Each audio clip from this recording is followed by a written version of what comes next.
So today we're going to be doing a math problem that involves time, and we're going to be looking to find our start time of our problem.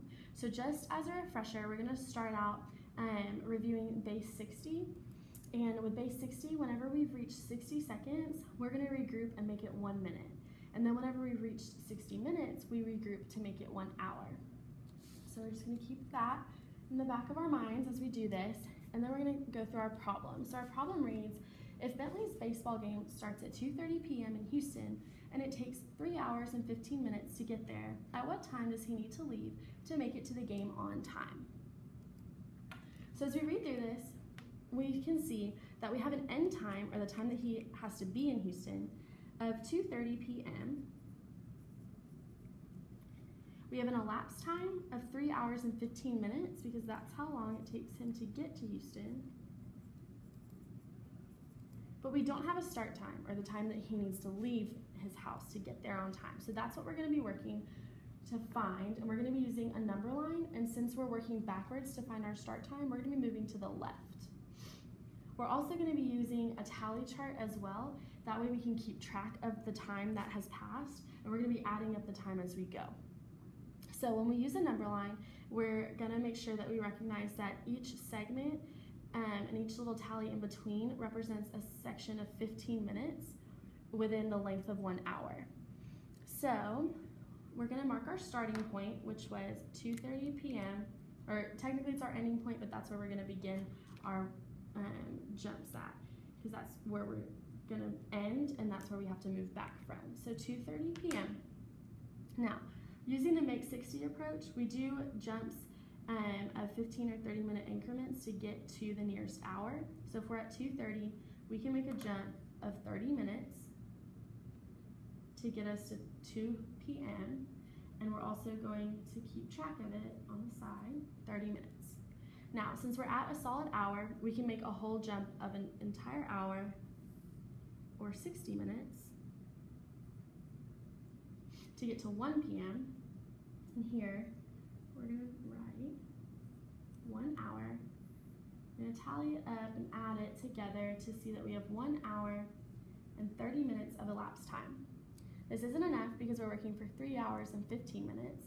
So from here, we can do another jump of a whole hour, or another 60 minutes.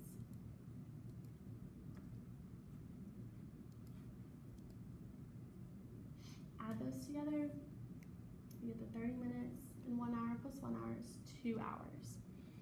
At this jump, this is where students normally will run into an issue, and it's a little bit harder to see because we're moving backwards, and the numbers will make sense. But whenever you would move forward from 12 a.m. or p.m. to 1 a.m. or p.m., this is a difficulty because students want to count on. They would say that you're not moving to 1 o'clock, you're moving to 13 o'clock because they know that 13 comes after 12. However, when we look at our time in our day, we have 24 hours, and so our times are split into two 12-hour lengths.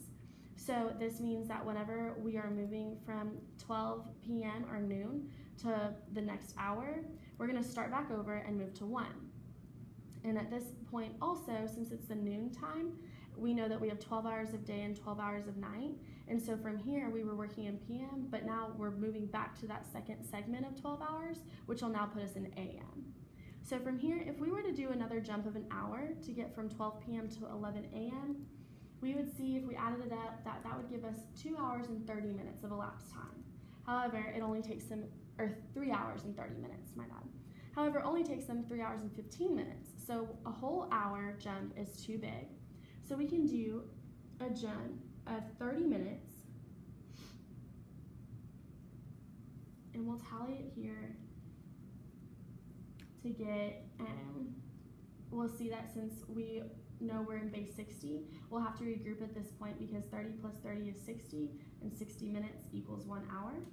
So this will be a 0, we'd carry an hour over and get 3 hours.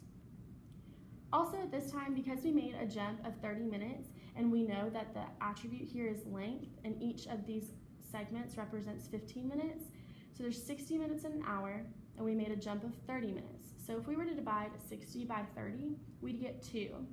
So we can see that 60 is divided into two 30-minute segments. So at the 30-minute mark, that's going to be half. And 1/2 is a unit fraction that we're familiar with. So then we can also, from here, we need those last 15 minutes. So we'll make another small jump of 15 minutes and tally it, add it up to get 3 hours and 15 minutes, which is our correct amount of elapsed time. You can also make another connection with the fact that there's 4 segments of 15 minutes in each hour. So that means that 15 minutes is going to be 1/4 of an hour, which is another one of our unit fractions that we're familiar with. So from here, we'll mark that our end time is 11:15. So we know he has to leave at 11:15 a.m. to get there on time. Done. Sorry.